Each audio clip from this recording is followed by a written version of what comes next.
Sanao tokoa zay fanamasina ny amin'ity androandroany ity zay ahafahanay miaona aminao. Ngatanay ny ranao Jesosy anrakotra nyity fotoana. Mitenena aminay indray ary mampianara anay secret ahafahanay mandroso. Mehery zay ahafahanay miaona aminao mandrakariva. Ampitomboy anatinay fatahorana. Mbaranay tompo fa voatahy ty fotoana androany ity amin'ny anaran'i Jesosy Kristy. Amen. Tia tanantsika ho an'ny tompo mazo toerana amin'ny anaran'i Jesosy. Alleluia. Hotahin'Andriamanitra ny antsika rehetra dia tonga soa eto ziona ianao.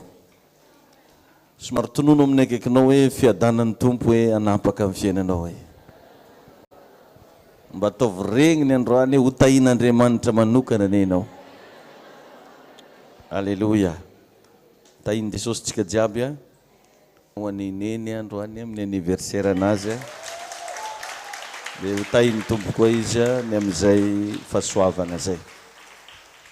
Tahin'ny tompo atsika rehetrarehetra mba hontanio kely ny akaikinao vonina venao hoe andray fitahiana hoe.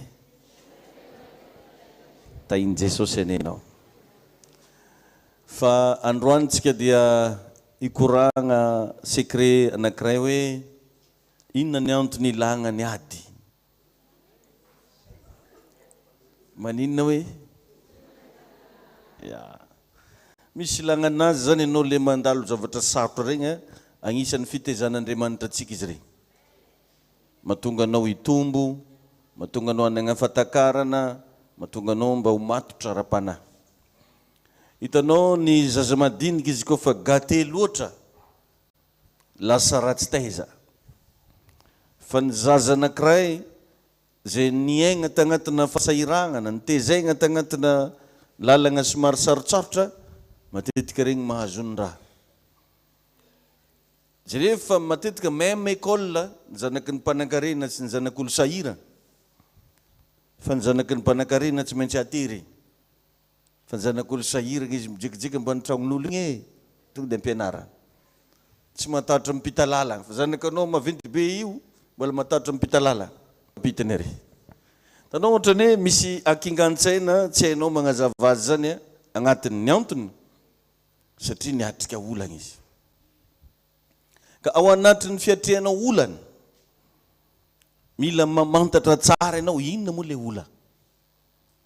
Anao zao raha mba andeha motany antsika, anao le mandeha mangatabavaka ndraikindraiky mangataka an'izao io, mba fantanao ve ny probleminao.